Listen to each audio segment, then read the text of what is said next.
रमजान का महीना आगे आ रहा है, बेहतरीन मौका है अपने आप को चेंज करने का। रमजान के महीने में हम सब चेंज हो जाते हैं। सुबह 4 बजे कोई उठ के खाना नहीं खाता, मगर रमजान में हम खाते हैं। रोजाना दोपहर में हम लंच करते हैं, मगर रमजान में नहीं करते। शाम को इफ्तार के टाइम हम खाना खाते हैं। रमजान हमें चेंज कर देता है। मेरे प्यारे साथियों, रमजान को दिल की दुनिया को भी चेंज करने का महीना बना लो। रमजान का आखिरी अशरा आता है तो हम एक दुआ पढ़ते हैं, अल्लाहुम्मा इन्नका अफ़्वुन तुहिब्बुल अफ़्व फ़अफ़ु अन्नी। ऐ अल्लाह, तुम माफ करने वाला है और माफी को पसंद करता है।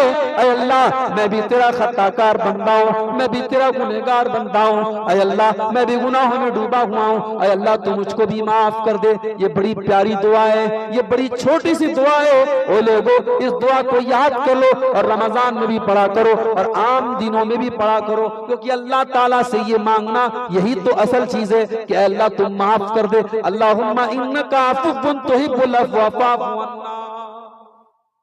एक मर्तबा हजरत आयशा ने पूछा था, अल्लाह, मेरे प्यारे साथियों, ये कितनी बड़ी बदनसीबी की बात है कि इंसान अपनी माँ की मग़फ़िरत की दुआ न कर सके।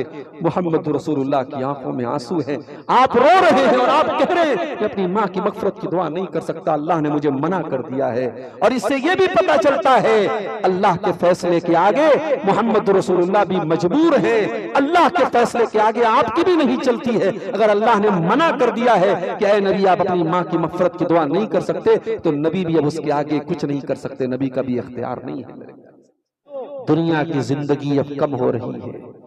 जिस तरीके से हालात सामने आ रहे हैं, अब कयामत बहुत करीब है। अब दुनिया का दिन ढल चुका है, दुनिया की शाम शुरू हो चुकी है। इसके पहले कि दुनिया खत्म हो जाए और कयामत आ जाए, मेरे प्यारे साथियों, हमें और आपको तौबा कर लेना चाहिए। अपने गुनाहों से, अपनी गलतियों से, अपनी खताओं से अल्लाह से तौबा कर लेना चाहिए। वत्तकुल्लाह अल्लज़ी तसाअलून बिही वल अरहाम इन्नल्लाह काना अलैकुम रक़ीबा। या अय्युहल्लज़ीना आमनुत्तकुल्लाह वक़ूलू क़ौलन सदीदा युस्लिह लकुम अअमालकुम व यग़फिर लकुम ज़ुनूबकुम वमन युतिइल्लाह व रसूलहु फ़क़द फ़ाज़ फ़ौज़न अज़ीमा। अम्मा बाद फ़इन्न ख़ैरल हदीस किताबुल्लाह व ख़ैरल हदी हदी मुहम्मदिन सल्लल्लाहु अलैहि वसल्लम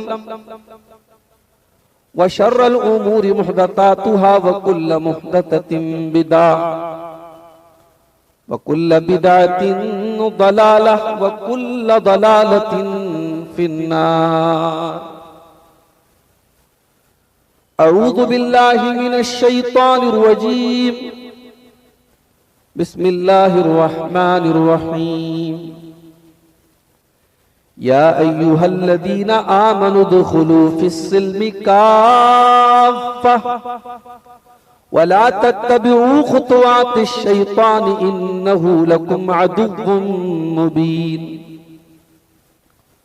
वक़ाल तआला फ़ी मक़ामिन आख़र अरअयतल्लज़ी युकज़्ज़िबु बिद्दीन फ़ज़ालिकल्लज़ी यदउल यतीम वला यहुद्दु अला तआमिल मिस्कीन फ़वैलुल लिल मुसल्लीन अल्लज़ीना हुम अन सलातिहिम साहून अल्लज़ीना हुम युराऊन व यमनऊनल माऊन।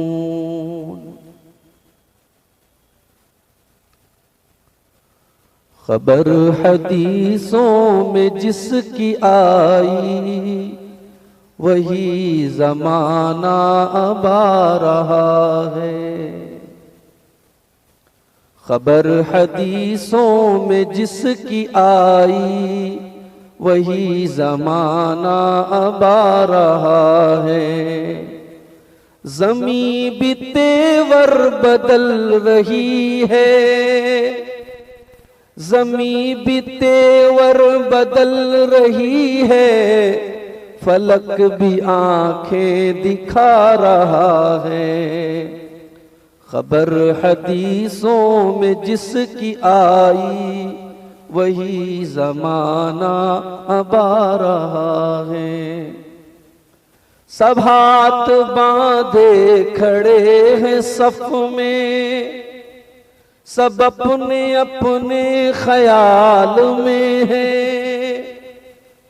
सब हाथ बांधे खड़े हैं सफ में, सब अपने अपने ख्याल में है। इमाम मस्जिद से कोई पूछे नमाज किसको पढ़ा रहा है। खबर हदीसों में जिसकी आई वही जमाना अब आ रहा है। पराए को अपना माल समझे, हराम को भी हलाल समझे। पराए को अपना माल समझे, हराम को भी हलाल समझे। गुनाह करके कमाल समझे, तू दुनिया ऐसे कमा रहा है। खबर हदीसों में जिसकी आई वही जमाना अब आ रहा है भाई भाई पे आज रहज़न, हकीकी बेटी है माँ की दुश्मन। है भाई भाई पे आज रहज़न, हकीकी बेटी है माँ की दुश्मन। पिसर ने छोड़ा पिदर का दामन, बहन को भाई सता रहा है। खबर हदीसों में जिसकी आई वही जमाना अब आ रहा है। मुहतरम उलमाए किराम, बुजुर्गों और दोस्तों, नौजवान साथियों, माँओं और बहनों, प्यारे बच्चों, काफी अरसे के बाद दिया जोरी की सरजमीन पर हाजिर होने का और आपके सामने खिताब करने का मौका नसीब हो रहा है अल्लाह की तौफीक से। मुझे लगता है शायद मौसम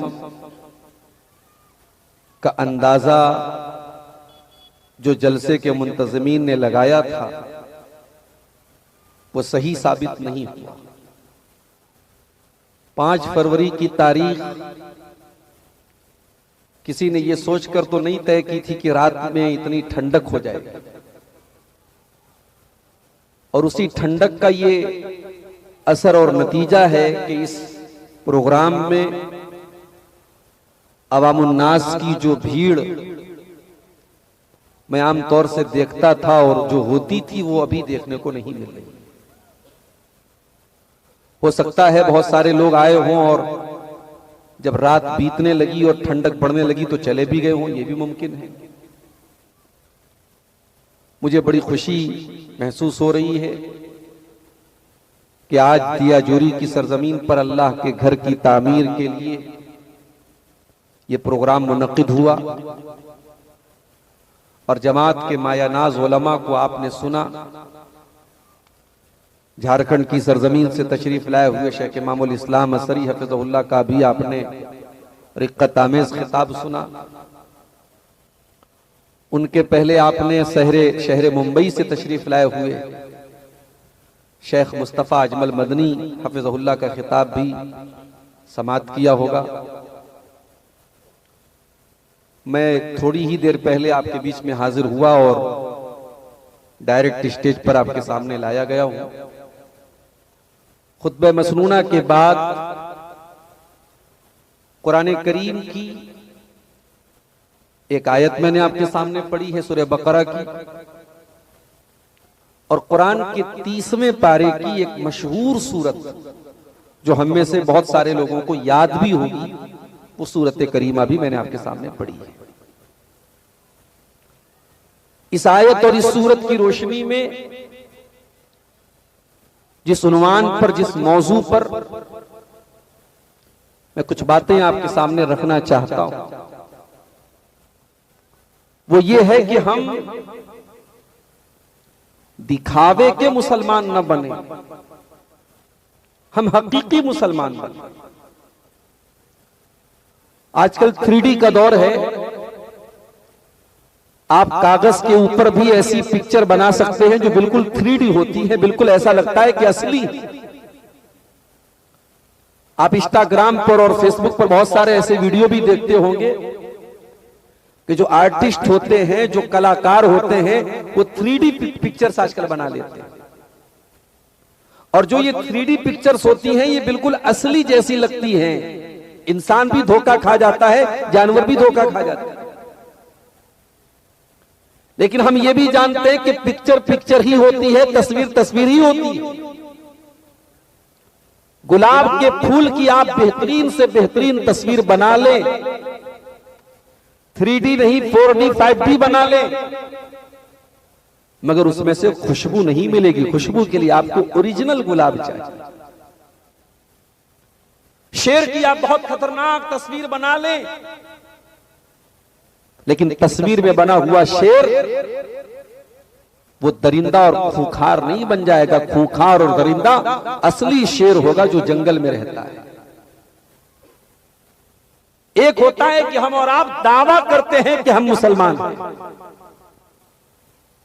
और एक वो होता है कि भाई आप हकीकत में मुसलमान हैं। दावा करने से काफी नहीं है, दावा करना काफी नहीं है। अगर दावा करने से हम और आप मुसलमान हैं,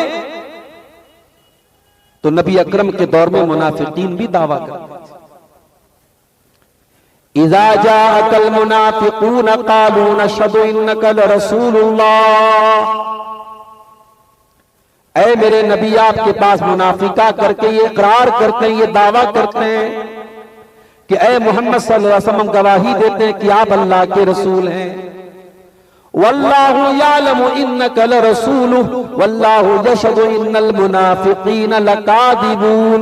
और ऐ नबी, अल्लाह को खूब मालूम है कि आप अल्लाह के रसूल हैं, लेकिन अल्लाह गवाही दे रहा है कि ये मुनाफिक लोग झूठे हैं। दावा तो मुनाफिक भी करते थे, मगर कुरान ने उनके दावे पर मुहर लगा दी। उनका दावा फ्रॉड है, उनका दावा झूठा है। इसीलिए अल्लाह ताला सूरह बकरा के अंदर कुरान के दूसरे पारे में मेरे प्यारे भाइयों अपने ईमान वाले बंदों को मुखातब करके कहता है, या अय्युहल्लज़ीना आमनू उदखुलू फिस्सिल्मि काफ़ा। ऐ ईमान वालो, तुम इस्लाम में पूरे के पूरे दाखिल हो जाओ। तुम इस्लाम का सिर्फ दावा न करो, सिर्फ इस्लाम का तुम इकरार न करो, सिर्फ कलमा पढ़ने वाले मुसलमान न बनो। उदखुलू फिस्सिल्मि काफ़ा, तुम इस्लाम में पूरे के पूरे दाखिल हो जाओ। लेकिन हां, जब तुम इस्लाम में पूरे के पूरे दाखिल होना चाहोगे, तो सबसे ज्यादा तुम्हें रुकावट डालने वाला शैतान होगा। वही शैतान जो पहले दिन से तुम्हारा दुश्मन बना हुआ है, जिसने तुम्हारे बाप आदम को और तुम्हारी माँ हव्वा को जन्नत के उस पेड़ के खाने पर आमादा कर दिया था, जिस पेड़ के करीब जाने से भी अल्लाह ने मना किया था। वही शैतान, वही इब्लीस जिसने तुम्हारे बाप आदम के सामने, तुम्हारी माँ हव्वा के सामने झूठी कसमें खाई थी। वक़ासमहुमा इन्नी लकुमा लमिनन नासिहीन, और कसमें खा खा के कहा था, ऐ आदम, ऐ हव्वा, मैं तुम्हारा बहुत खैरखा हूं, मैं तुम्हारी भलाई चाहता हूं। मैं इस पेड़ के खाने को इसलिए नहीं बोल रहा हूं कि मैं तुम्हारा दुश्मन हूं, मैं तो तुम्हारी भलाई चाहता हूं। और कसम खा खा के उसने धोखे में डाल दिया। ऐ ईमान वालो, वो शैतान तो पहले दिन से तुम्हारा दुश्मन है। और वो शैतान जब अल्लाह की बारगाह से निकाला गया था, उसने अल्लाह से प्रॉमिस किया था, उसने अल्लाह से वादा किया था, क्या कहा था? सुम्मा लआतियन्नहुम मिन बैनि अयदीहिम व मिन खल्फिहिम व अन अयमानिहिम व अन शमाइलिहिम व ला तजिदु अक्तरहुम शाकिरीन। ऐ अल्लाह, मैं तेरे बंदों को दाएं तरफ से भी बहकाऊंगा, मैं तेरे बंदों को बाएं तरफ से भी बहकाऊंगा। ऐ अल्लाह, मैं तेरे बंदों को आगे से भी बहकाऊंगा और मैं तेरे बंदों को पीछे से भी बहकाऊंगा। वला तजिदु अक्तरहुम शाकिरीन। और अल्लाह, मैं प्रॉमिस करता हूं, मैं वादा करता हूं कि तेरे ज्यादातर बंदों को मैं नाशुक्रा बना दूंगा, उनको पापी बना दूंगा, उनको तेरा गुनहगार बना दूंगा। तेरे ज्यादातर बंदे तेरे नाशुक्रे बन जाएंगे।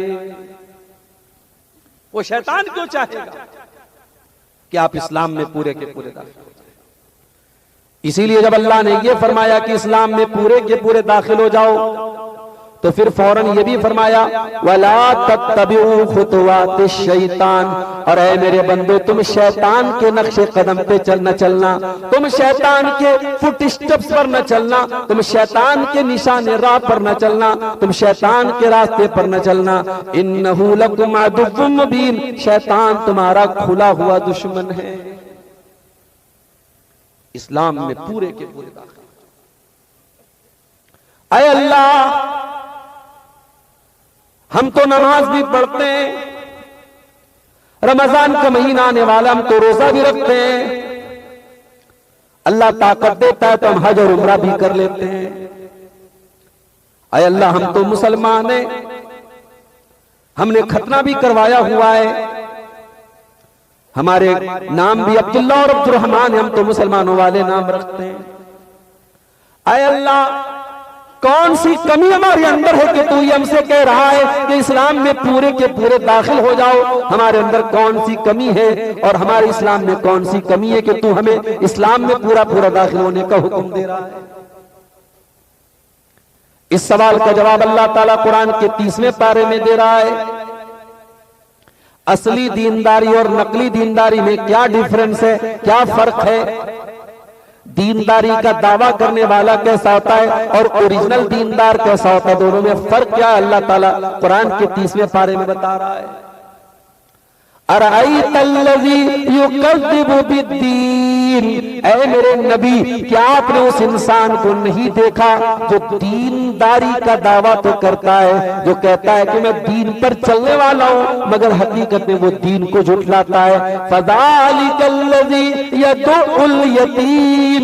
और उसका बहुत बड़ा सबूत ये है कि दीनदारी का दावा करने वाला यतीम को धक्के देता है, यतीम को दबाता है, यतीम का शोषण करता है, यतीम को तकलीफ में डालता है। यतीम किसको बोलते हैं? जिस बच्चे का बाप मर गया। और जब बच्चे का बाप मर जाए तो बाप बहुत बड़ी दीवार होता है, बाप बहुत बड़ा सहारा होता है। बाप मर जाए तो कोई भी थप्पड़ मार के चला जाता है, अरे भाई ये यतीम है, इसका बाप नहीं है, इसको कोई बचाने वाला नहीं है। और एक बात बोलूं, अरबी में यतीम नाबालिग को कहते हैं। अगर आप बालिग हो गए और आपका बाप मर गया तो आप यतीम नहीं है, यतीम नाबालिग को कहते हैं। ये तो अरबी में यतीम की डिफिनीशन है, यतीम की परिभाषा है। मगर हकीकत बात यह है कि आदमी 60 साल का और 50 साल का भी हो जाए, जिस दिन बाप मरता है उस दिन एहसास होता है कि हाँ मैं यतीम हो गया। जिस दिन आपके बाप का इंतकाल होगा, आपको अंदाजा होगा कि बहुत सारी चिंताएं ऐसी थी जो आपका बाप अपने सर पे लेके घूमा करता था, बहुत सारी टेंशन से उसने आपको मुक्त करके रखा था, बहुत सारा बोझ था जो आपका बाप अपने सर पे लेके चला करता था। अपने बाप की जिंदगी में बाप की नाकदरी करने वालों, शायद बाप के मरने के बाद तुम्हें एहसास हो कि बाप क्या चीज होती है। अरअयतल्लज़ी युकज़्ज़िबु बिद्दीन। ऐ नबी, क्या आपने उस इंसान को नहीं देखा जो दीनदारी का दावा तो करता है मगर दीन को झुठलाता है? फ़ज़ालिकल्लज़ी यदुल यतीम। वो यतीम को धक्के देता है, वो यतीम बच्चा, वो अनाथ बच्चा, वो बच्चा जिसका बाप नहीं होता है, उस यतीम बच्चे के साथ वो अन्याय करता है, वो अत्याचार करता है। आज की दुनिया पढ़ी लिखी दुनिया है, सिविल दुनिया है, और दुनिया में भी जो अंग्रेज लोग हैं, जो यूरोपियन है, वो तो अपने आप को बहुत बड़ा तहजीब याफ्ता मानते हैं। दुनिया में सबसे ज्यादा तरक्की याफ्ता यही यूरोपियन और अमेरिकन अपने आप को समझते हैं, मगर ये कितने गंदे और कितने घिनौने, इनके घिनौनेपन की और इनकी गंदगी की एक मिसाल अभी सामने आई है। आजकल बड़ा चर्चा चल रहा है ना मीडिया में, जेफरी एप्स्टीन की फाइल्स खुली हैं।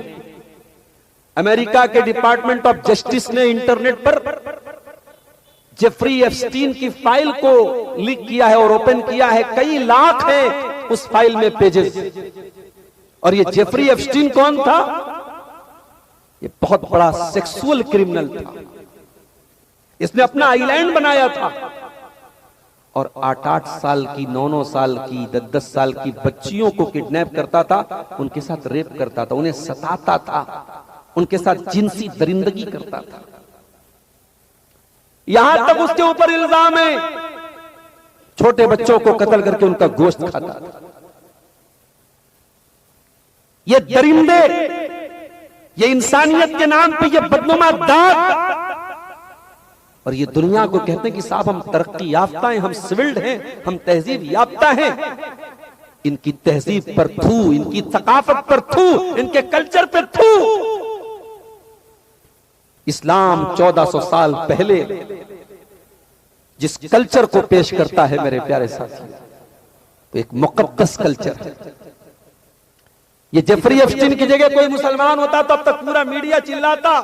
इस्लाम तो यही तालीम देता है, मुसलमान तो ऐसे ही होते हैं, क्योंकि वो यहूदी है इसलिए दुनिया खामोश बनी हुई है। मेरे प्यारे साथियों, इस्लाम तो वो दीन है जो छोटे बच्चों के साथ रेप करना तो बड़ी दूर की बात है।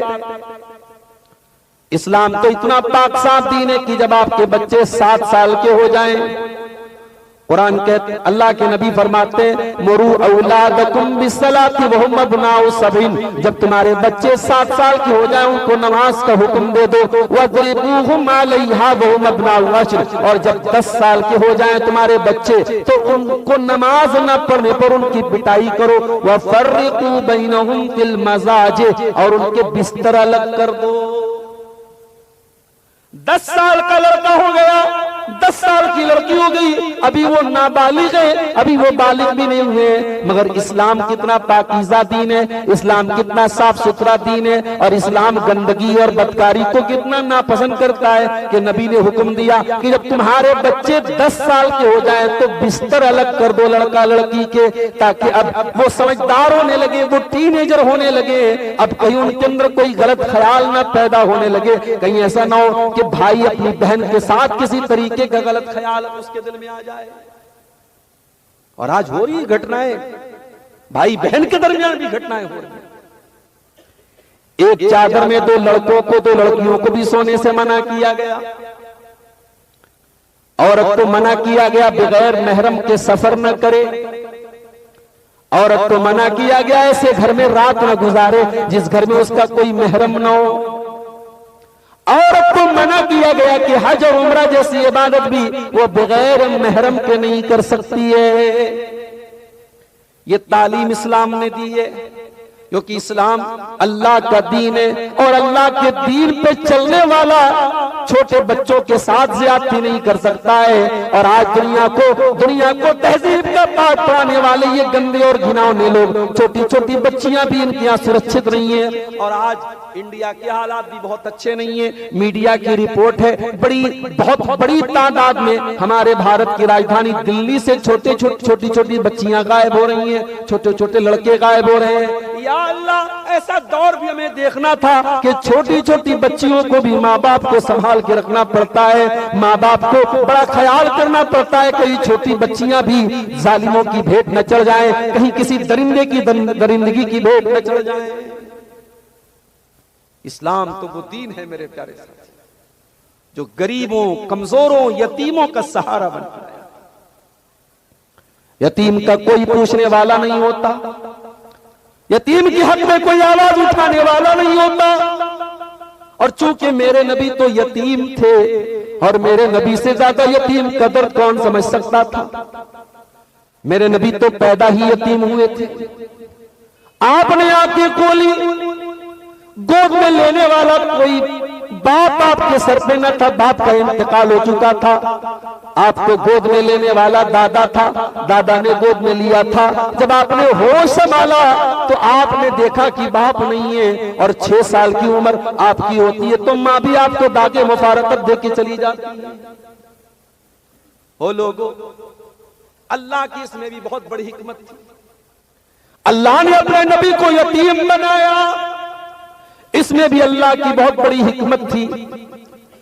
जब बाप होता है तो बच्चे अपने बाप पर डिपेंड हो जाते हैं, जब माँ रहती है तो बच्चे अपनी माँ के ऊपर डिपेंड रहते हैं। लेकिन जब माँ भी नहीं है, जब बाप भी नहीं है, तो बचपन से ही बच्चा सेल्फ डिपेंड होता है, आत्मनिर्भर होता है। अल्लाह ने अपने नबी को यतीम बनाया ताकि बाप और माँ का साया न हो। अल्लाह ताला खुद अपने नबी की परवरिश में, अपने नबी की तरबियत में, अपने नबी के किरदार को बनाने में अल्लाह ताला अपनी रहमत और अपना करम फरमाए। इसीलिए कुरान में अल्लाह कहता है, अलम यजिदका यतीमन फआवा।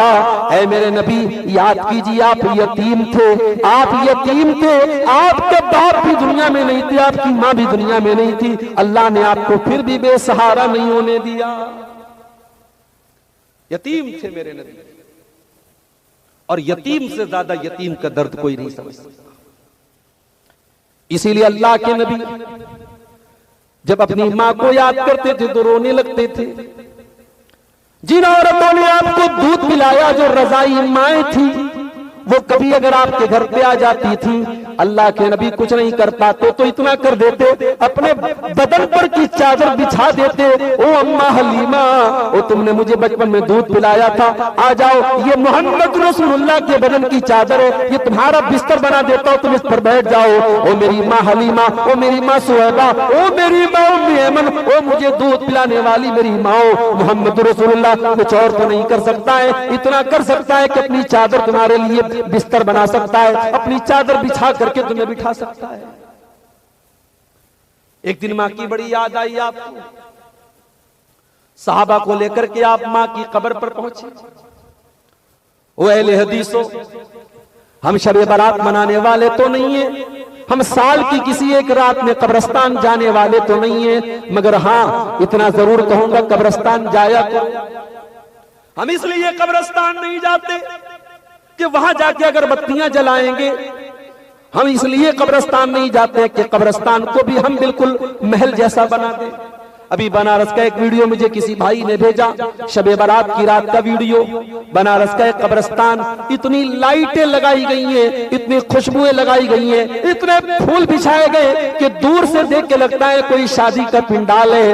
ओ लोगों, तुमने तो कब्रिस्तान की शक्ल ही बदल डाली है। मेरे नबी ने फरमाया था, ओ लोगों तुम कब्रिस्तान जाया करो, नहैतुकुम ज़ियारतिल कुबूर, मैंने पहले तुमको कब्रिस्तान जाने से मना किया था, मगर अब जाने की इजाजत दे रहा हूं, तुम कब्रिस्तान जाया करो। इसलिए जाया करो, फइन्नहा तुज़क्किरुकुमुल आखिरा, कब्रिस्तान जाने से तुम्हें आखिरत की याद आएगी, मौत की याद आएगी। ओ कब्रिस्तान पे जाकर अगरबत्ती जलाने वालों, ओ कब्रिस्तान पर फूल बिछाने वालों, ओ औरतों को, लेडीज को सजा धजा के मेकअप करके हलवा माडा के साथ कब्रिस्तान जाकर के शबे बारात मनाने वालों, तुमने तो अपने नबी की हदीसों का जनाजा ही निकाल दिया, तुमने तो कब्रिस्तान का मतलब ही उलट करके रख दिया।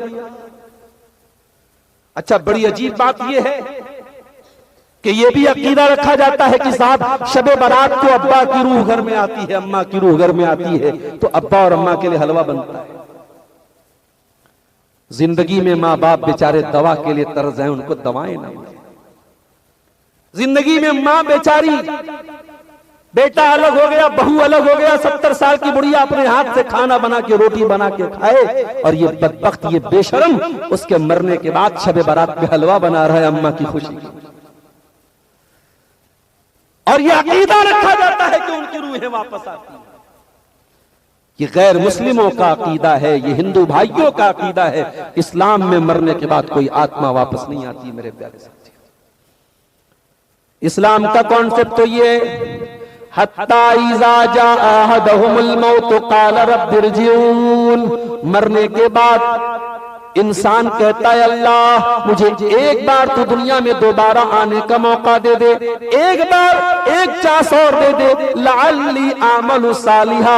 ऐ अल्लाह एक चांस और मांग रहा हूँ, लड़की की शादी करने के लिए नहीं मांग रहा हूँ, मकान अधूरा उसको बनाने के लिए नहीं मांग रहा हूँ, ऐ अल्लाह दुनिया में कारोबार फैलाने के लिए नहीं मंगा रहा हूँ, ऐ अल्लाह एक चांस और मांग रहा हूँ, एक जिंदगी और मांग रहा हूँ, एक जीवन दान और मांग रहा हूँ। क्यों मांग रहा हूँ? लअल्ली आमलु सालिहा। ऐ अल्लाह बड़ी बड़ी गुनाहों में, बड़े पापों में जिंदगी गुजरी है, बड़ी नाफरमानियों में जिंदगी गुजरी है। ऐ अल्लाह तुझको बहुत नाराज किया है, बहुत गुनाह किए, बहुत पाप किए, रातों में किया है, दिन में किया है, सबके सामने किया, अकेले में किया। ऐ अल्लाह एक चांस और दे दे, पश्चाताप करने का, तौबा करने का, नेक अमल करने का। ऐ अल्लाह एक जीवन तू और दे दे। मैं वादा करता हूँ, मैं प्रॉमिस करता हूँ, मैं प्रतिज्ञा करता हूँ, मैं अहद करता हूँ, मैं एग्रीमेंट करता हूँ, ऐ अल्लाह नेक अमल करूंगा, अमल साले करूंगा, अच्छा अमल करूंगा। अल्लाह फरमाता कल्ला it will never be happen, ये होने वाला नहीं है, ये कभी नहीं होगा। ऐ मेरे बंदे, हमारा उसूल ही नहीं, हमारा कानून ही नहीं है कि मरने के बाद कोई दुनिया में दोबारा आ जाए। इस्लाम में मरने के बाद आत्मा कभी वापस नहीं आती है। ये तो हमारे यहाँ बॉलीवुड की फिल्मों और टीवी सीरियलों की वजह से एक धारणा आई है कि साहब आत्मा वापस आती है। नहीं, गलत बात है, फर्जी बात है। और कोई कैसे भी मर जाए, एक्सीडेंट से मर जाए, सुसाइड कर ले, गाड़ी गिर जाए, जल जाए, किसी भी तरीके से कोई मर जाए, किसी की मरने के बाद किसी की आत्मा नहीं आती है, किसी की रूह नहीं आती है, और कोई भूत भी नहीं आता है। इस्लाम में भूत का भी कोई कॉन्सेप्ट नहीं है। इस्लाम में जिन का कॉन्सेप्ट है।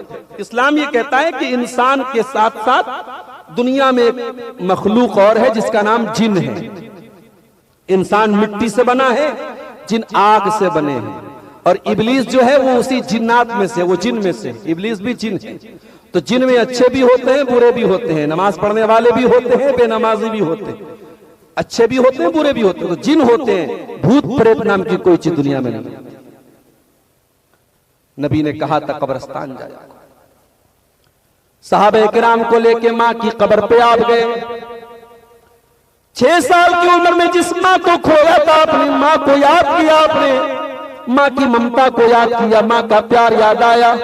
मोहम्मद रसूलुल्लाह की आंखों से आंसू बहने लगे, आप रोने लगे, और आपको रोता हुआ देख करके सहाबे किराम की आंखों से भी आंसू बहने लगे, सहाबे किराम भी रोने लगे। आपने फरमाया, ओ मेरे सहाबा, तुम्हें मालूम है मैं क्यों रो रहा हूँ? मैंने अल्लाह ताला से इजाजत मांगी थी, अल्लाह मैं अपनी माँ की कब्र पे जाना चाहता हूँ। अल्लाह ने मुझे अपनी माँ की कब्र पे जाने की तो इजाजत दे दी, और मैंने इजाजत मांगी, ऐ अल्लाह मैं अपनी माँ की मगफिरत की दुआ करना चाहता हूं। अल्लाह ने मुझे अपनी मां की मगफिरत की दुआ करने की इजाजत नहीं दी। अगर आपकी मां तौहीद पर मरी है, और आप जब दुआ के लिए हाथ उठाएं और अपनी मां की मगफिरत की दुआ कर सकते हैं, तो आप खुशनसीब हैं मेरे प्यारे साथियों। अगर आपके बाप का इंतकाल तौहीद पर हुआ है तो आप खुशनसीब हैं, वरना जिसकी मां बेचारी इस्लाम पर न मरे, जिसके बाप का इंतकाल तौहीद पर न हो, वो बदनसीब अपने माँ बाप के लिए मगफिरत की दुआ भी नहीं कर सकता। हमारे एक दोस्त है मुंबई में, गैर मुस्लिम से उन्होंने इस्लाम कबूल किया है, बड़ा अच्छा दावती काम भी वो करते हैं। वो मुंबई में रहते हैं, लेकिन रहने वाले बनारस के करीब में एक जगह चंदौली है, चंदौली के वो रहने वाले। एक मर्तबा बनारस में एक सफर में वो आए थे, तो ऐसी बात निकली, तो मैंने पूछा कि आप तो इस्लाम ले आए, आपके माँ बाप का क्या मामला है, क्या आपके माँ बाप भी इस्लाम ले आए? उनकी आंखों में आंसू आ गए।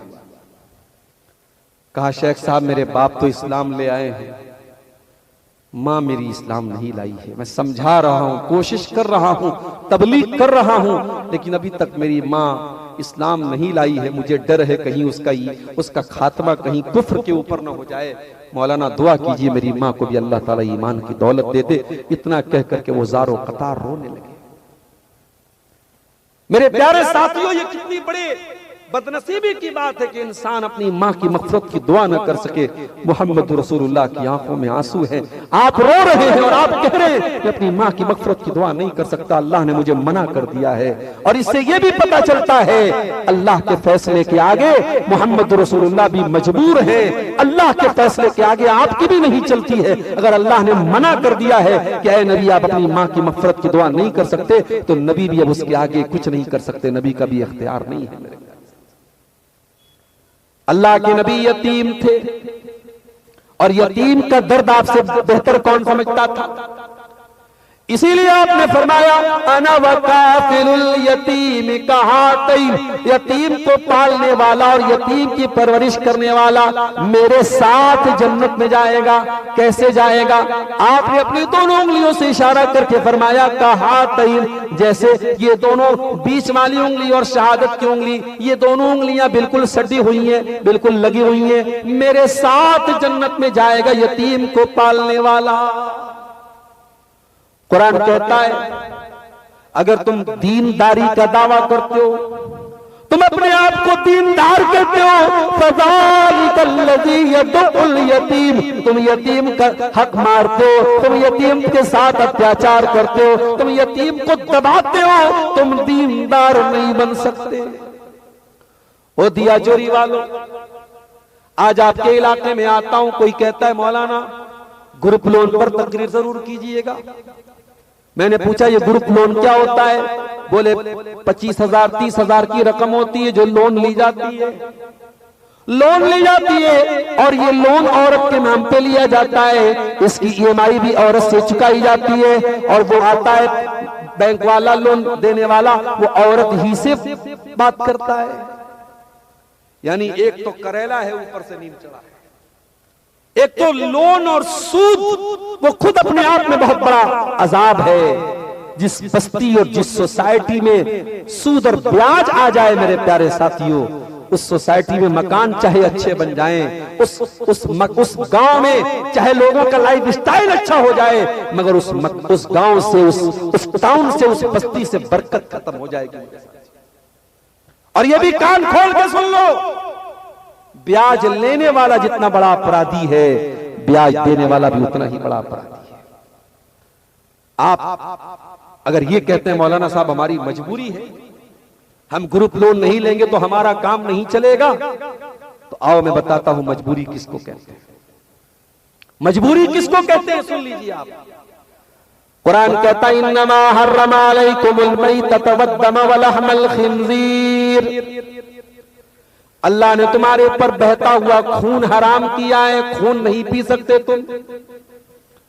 अल्लाह ने तुम्हारे ऊपर मुर्दार हराम किया है, मरे हुए जानवर का तुम गोश्त नहीं खा सकते जो खुद ब खुद मर गया हो, चाहे वो जानवर हलाल हो, बकरा हो, दुम्बा हो, मुर्गा हो, जो खुद ब खुद मर गया, जिसको ज़बा तुमने नहीं किया, वो मुर्दार है, मरा हुआ, उसका तुम गोश्त नहीं खा सकते।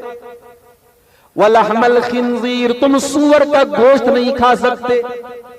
वमा उहिल्ला लिगैरिल्लाह, और जिस पर गैरुल्लाह का नाम लिया जाए, बड़े पीर साहब का नाम लिया जाए, ख्वाजा मोइनुद्दीन चिश्ती का नाम लिया जाए, किसी रसूल का नाम लिया जाए, किसी देवता का नाम लिया जाए, किसी देवी का नाम लिया जाए, जिस मिठाई पर जिस खाने पर किसी गैरुल्लाह का नाम लिया जाए, उसके नाम से ज़बा किया जाए, उसके नाम से चढ़ावा चढ़ाया जाए, वो चीज भी तुम्हारे लिए हराम है। कुछ हराम खोर किस्म के मुसलमान कहते हैं बिस्मिल्लाह पढ़ के सब खा लो, बिस्मिल्लाह पढ़ के तो सूअर भी खा जाए। ये कुछ हराम खोर लोगों की दलील है। वो कहते हैं साहब हमारे यहाँ फला जगह से जो है लड्डू आया और मीठा आया, हमें मालूम है कि वो जो है देवी के नाम पे और देवता के नाम पे और गैरुल्लाह के नाम पे चढ़ाया गया था, मगर हम तो बिस्मिल्लाह पढ़ के खा लेते हैं। तो बिस्मिल्लाह पढ़ के तो सूअर क्यों नहीं खा जाता, तो कुत्ता क्यों नहीं खा जाता?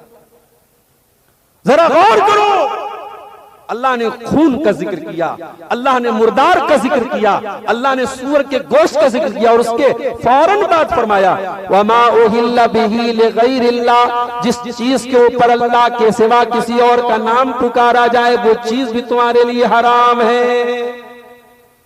अब मजबूरी सुनिए क्या है।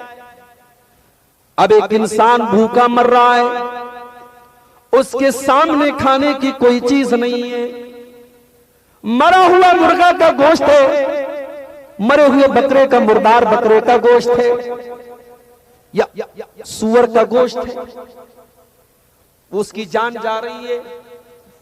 अय अल्लाह, तूने तो हराम कर दिया है मुर्दार का गोश्त, तूने तो हराम कर दिया है सूअर का गोश्त, तूने तो हराम कर दिया है वो तमाम चीजें जिसके ऊपर गैरुल्लाह का नाम लिया जाए। अय अल्लाह, उस इंसान की तो जान जा रही है, वो नहीं खाएगा तो मर जाएगा। अय अल्लाह, अब क्या करना है? फरमाया फमन इस्तुर्रा गैरा बागिन वला आदिन फला इस्मा अलैहि, अगर कोई मजबूर हो जाए, जान बचाने के लिए खाना ही पड़ जाए तो उतना खा ले जितने से जान बच जाए, उससे ज्यादा न खाए, हद से तजाउज न करे, बस उतना खा ले जितने से जान बच जाए।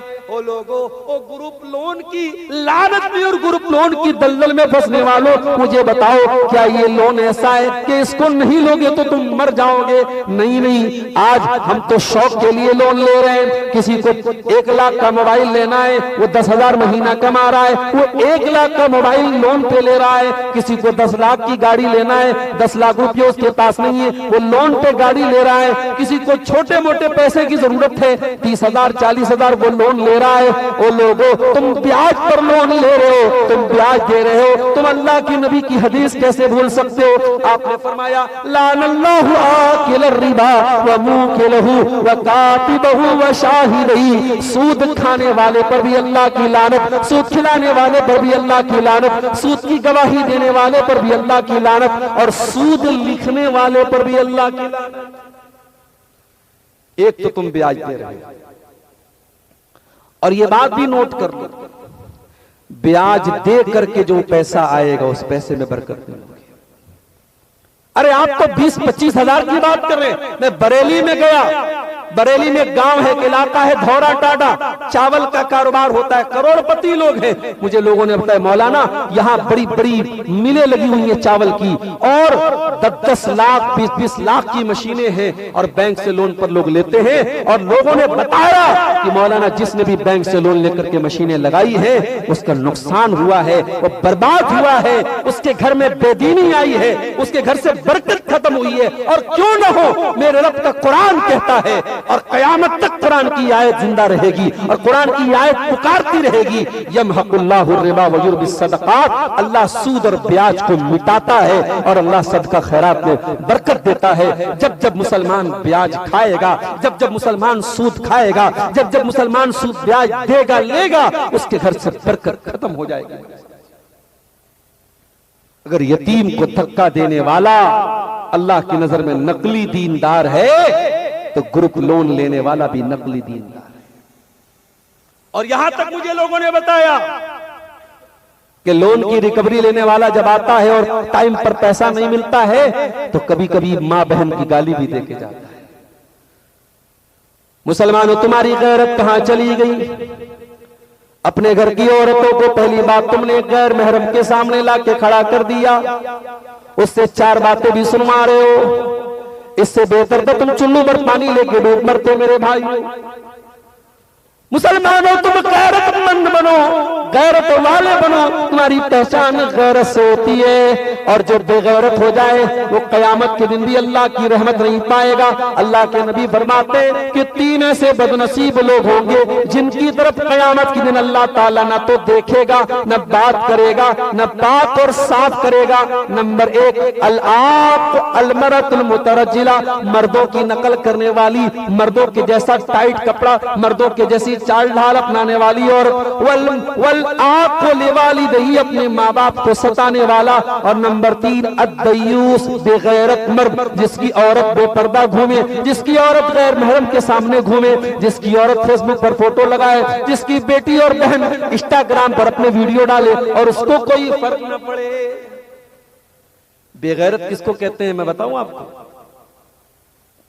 आपको इंटरनेट पर बहुत सारे बेगैरत लोग मिल जाएंगे जो इंस्टाग्राम और फेसबुक पर अपनी बीवी के नंगे होने की कमाई खाते।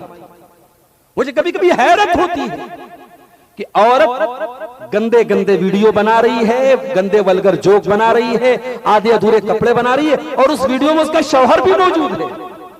शौहर बेचारा बत्तीसी दिखा रहा है, ही हंस रहा है। उसकी बीवी पूरी दुनिया के सामने अपने जिस्म की नुमाइश करे और शौहर बेचारा बत्तीसी दिखाए, इसका मतलब कि चंद पैसों के लिए वो शौहर बेगैरत हो चुका है। उसने अपनी बीवी की गैरत का सौदा कर लिया। बेगैरत मत बनो मेरे प्यारे साथियों, गैरत वाले बनो। हम गैरत वाले हैं, हमारी कौम गैरत वाली है, हम गैरत वाले नबी से हमारा ताल्लुक है। अल्लाह के नबी के एक सहाबी थे, उनका नाम साद इब्न उबादा था। उन्होंने एक मर्तबा कहा कि अगर मैं अपनी बीवी को किसी गैर मर्द के साथ देख लूंगा तो मैं उस आदमी को छोड़ूंगा नहीं, ले ज़रब तो भी सही, मैं उसको तलवार से खत्म कर दूंगा उस आदमी को। सहाबे किराम ने कहा कि यार साद इब्न उबादा इतनी खतरनाक बात बोल गए कि अगर गैर मर्द के साथ बीवी को देख लेंगे, हो सकता है गैर मर्द किसी काम से आया हो, वो तो कह रहे मैं कुछ सुनूंगा ही नहीं, मैं तो तलवार से खत्म ही कर दूंगा उस आदमी को। सहाबे किराम को बड़ा ताज्जुब हुआ साद की गैरत पर। बुखारी और मुस्लिम की रिवायत है, सहाबे किराम ने अल्लाह के नबी के सामने कहा, अल्लाह के नबी साद तो बड़े गैरत वाले। आपने फरमाया अताजबून मिन गैरति साद, ओ लोगों तुम्हें हैरत हो रही है साद की गैरत पर, कान खोल करके सुन लो, मैं साद इब्न उबादा से ज्यादा गैरत वाला हूं और अल्लाह ताला मुझसे भी ज्यादा गैरत वाला है और अल्लाह गैरत वाला है, इसीलिए अल्लाह ताला ने तमाम गंदे कामों को हराम कर दिया है। अल्लाह की धरती पर ज़िना किया जाए, अल्लाह की धरती पर पाप किया जाए, अल्लाह को पसंद नहीं, अल्लाह को गवारा। आज तो साहब दुनिया वहां पहुंच गई है कि लड़का लड़का शादी कर रहा है और अदालत कहती है कि आपको कोई एतराज नहीं है अगर लड़का लड़का साथ में रहना चाहता है और मियां बीवी की तरह साथ में रहना चाहता है, आपको एतराज का क्या हक हासिल है, वो आजाद है। मीडिया में खबर आती है 2 लड़कियों ने आपस में शादी कर ली, एक लड़की दूसरी लड़की के साथ शादी कर रही है और मीडिया कहती है साहब उनको आजादी है। इस्लाम कहता है कि नहीं, ये आजादी नहीं है, ये गंदगी है, ये गंदगी है। मर्द का मर्द के साथ ताल्लुक बनाना, औरत का औरत के साथ ताल्लुक बनाना, ये अल्लाह के अज़ाब को दावत देना है मेरे प्यारे साथी। अल्लाह माफ करे, अहमदाबाद में जब एयर इंडिया की फ्लाइट क्रैश हुई थी, उस एयर इंडिया की फ्लाइट में जो मुसाफिरीन बैठे थे, बाद में मीडिया की रिपोर्टों में मैंने देखा कि उन मुसाफिरों में एक मुसाफिर ऐसा भी था जो अपने गे पार्टनर के साथ सफर कर रहा था। जो लड़का लड़के के साथ संबंध बनाता है उसको इंग्लिश में गे बोलते हैं, तो वो लड़का अपने गे पार्टनर के साथ सफर कर रहा था। अल्लाह ज्यादा बेहतर जानता, हम एक अंदाजा कर सकते हैं, एक अंदाजे से एक बात कह सकते हो सकता है अल्लाह तबारक व तआला को ये हरकत और ये गुनाह इतना नापसंद आया हो कि उसी का अजाब उसने तमाम फ्लाइट के मुसाफिरों पर उतारा। जब कौमे लूत पर अल्लाह का अजाब आया था तो क्या कौमे लूत के बच्चे नहीं थे, कौमे लूत की औरतें नहीं थी, लेकिन अल्लाह का अजाब आया तो पूरी कौम पर आया। आसमान से पत्थरों की बारिश हो गई, पूरी कौमे लूत को अल्लाह ताला ने उलट दिया, पूरी कौमे लूत को उलट दिया और आसमान से पत्थरों की बारिश हुई, क्योंकि लूत अलैहिस्सलाम की कौम ये दुनिया की पहली कौम थी जहां मर्द मर्द से संबंध बनाता था, जहां मर्द मर्द के साथ बदकारी करता था। ये गंदगी, ये गलत काम, ये बेहुदा काम, ये वल्गर काम दुनिया में इसी कौम ने शुरू किया था। और ये जुमला मेरा नोट कर लो, बुराई बहुत बड़ा पाप है, गुनाह बहुत बड़ा पाप है, लेकिन गुनाह की शुरुआत करना ये और बड़ा पाप है। दुनिया में सबसे पहली हत्या काबिल ने हाबिल की थी। जब तक दुनिया में हत्या होती रहेगी, कत्ल होता रहेगा, मर्डर होता रहेगा, अल्लाह के नबी फरमाते हैं कि काबिल की गर्दन पर उसका गुनाह पड़ता रहेगा, क्योंकि दुनिया में पहली हत्या अगर किसी ने की थी तो काबिल ने अपने भाई हाबिल की थी। बुराई का आगाज करना, बुराई की शुरुआत करना मेरे प्यारे भाइयों, ये बहुत बड़ा पाप है और इसीलिए लूत अलैहिस्सलाम की कौम पर यह अजाब आया था मेरे प्यारे साथियों। नकली दीनदार मत बनो मेरे भाइयों, असली दीनदार। अराइतल्लज़ी युकज़्ज़िबु बिद्दीन, ऐ नबी, क्या आपने उस इंसान को नहीं देखा जो दीन को झुठलाता है? फज़ालिकल्लज़ी यदउल यतीम, जो यतीम को धक्के देता है। वला यहुज़्ज़ु अला तामिल मिस्कीन, जो गरीबों को खाना खिलाने से भी पीछे भागता है। जिसके दस्तरखान पे तरह तरह के खाने होते हैं, जो पेट भर के खाना खाता है, लेकिन अगर उसके दरवाजे पर कोई मेहमान आ जाए, उसके पड़ोस में कोई गरीब आदमी हो और वो खाना मांग ले, तो का खाना ही खत्म हो जाता है। मेहमान को खाना खिलाना, भूखों को खाना खिलाना, गरीबों को खाना खिलाना, ये इस्लाम का कल्चर है मेरे प्यारे साथी। और जब किसी भूखे को खाना खिलाओ तो फेसबुक पर फोटो डालने के लिए खाना। हम लोग कहीं प्रोग्राम में जाते हैं, मौलाना साहब खाना खा रहे हैं, गोश्त खा रहे हैं, बोटी खा रहे हैं, चावल खा रहे हैं, वहां पर भी सेल्फी लेने वाले पहुंच जाते हैं। अरे भाई, वहां तो माफ कर दे मौलवी, बेचारा जब खाना खाए ने बैठा है, वहां पे भी तू फोटो ले रहा है। अब बाद में तू बोलेगा मौलवी खाता बहुत है। और बोलो भाई, बच्चे को मौलवी बनाओ तो कहेगा बेटे को मौलवी बनाएंगे तो खाएगा कहां से? और मौलवी को बुला के बोलता है कि ये बहुत खाता है। तो भाई एक बात तय कर लो, तुम एक तरफ कहते हो कि मौलवी खाता बहुत है और बेटे को मौलवी बनाने बोलो तो कहते खाएगा कहां से? मेरे प्यारे साथियों, आज हम और आप गौर करें कि मेहमान को खाना खिलाने में भी हमारी जान निकलती है, लेकिन इस्लाम का कल्चर है कि खाना खिलाया जाए, मेहमानों को, गरीबों को, यतीमों को खाना खिलाया जाए। और इसलिए नहीं कि उनके साथ सेल्फी लेना हो, इसलिए नहीं कि उनके साथ फोटो लेना हो, अल्लाह की रजा के लिए, अल्लाह को राजी करने के लिए खाना खिलाना चाहिए। कल जुमा का दिन है, जुमा के दिन आप फजर की नमाज पढ़ने मस्जिद में जाते हैं तो इमाम साहब दूसरी रकात में सूरह दहर पढ़ाएंगे। सूरह दहर में ये आयत आप सुनेंगे। अगर आप मस्जिद में जाएंगे और फजर पढ़ेंगे तो इमाम साहब सूरह दहर पढ़ेंगे और उसमें ये आयत भी आप सुनेंगे, वयुतिमून अत्ताम अला हुब्बिही मिस्कीनन व यतीमन व असीरा। मेरे नेक बंदे यतीमों को खाना खिलाते हैं, कैदियों को खाना खिलाते हैं, गरीबों को खाना खिलाते हैं। और जब खाना खिलाते हैं तो क्या कहते हैं? इन्नमा नुतइमुकुम लिवजहिल्लाह, ऐ गरीबों, ऐ यतीमों, ऐ मिस्कीनों, हम तुम्हें अल्लाह की रजा के लिए खाना खिला रहे हैं। ला नुरीदु मिनकुम जज़ाअन वला शुकूरा, हमें तुमसे कोई बदला नहीं चाहिए, हमें तुमसे कोई शुक्रिया नहीं चाहिए। इन्ना नखाफु मिन रब्बिना यौमन अबूसन कमतरीरा, हमें तो कयामत के दिन का डर है, हमें तो अल्लाह ताला के अजाब का डर है। तो जो नकली दीनदार है वो तो एक टाइम का खाना भी किसी को खिलाने के लिए तैयार है। ओ मेरी प्यारी माँ बहनों, आज आपको भी अपना जायजा लेने की जरूरत है। आज मेहमान घर में आ जाए और शौहर आके कह दे, एक मेहमान आ रहा है, तो बीवी की पेशानी पर बल पड़ जाते हैं। मेहमान आ गया, रोटी ज्यादा बनाना पड़ेगा, गोश्त ज्यादा बनाना पड़ेगा, मेहनत ज्यादा करनी पड़ेगी। ओ मेरी प्यारी माँ बहनों, अगर कभी तुम्हारे घर पे मेहमान आ जाए तो तुम इसको खुश नसीबी समझ लेना। तुम मेहमान के लिए 2-4 रोटियां ज्यादा बना लेना, तुम मेहमान के लिए थोड़ी मेहनत ज्यादा कर लेना, इस पर भी इंशाअल्लाह तुमको सवाब मिलेगा। ओ मेरी प्यारी माँ बहनों, नबी के दौर में एक सहाबी अल्लाह के नबी के पास आते हैं, अय अल्लाह के नबी, कई दिनों का भूखा हूं, कुछ खाने को तो खाना खिला दीजिए। नबी ने अपने घर में पूछा, अपनी बीवियों से पूछा कि अगर कुछ खाने का हो तो भिजवा दो।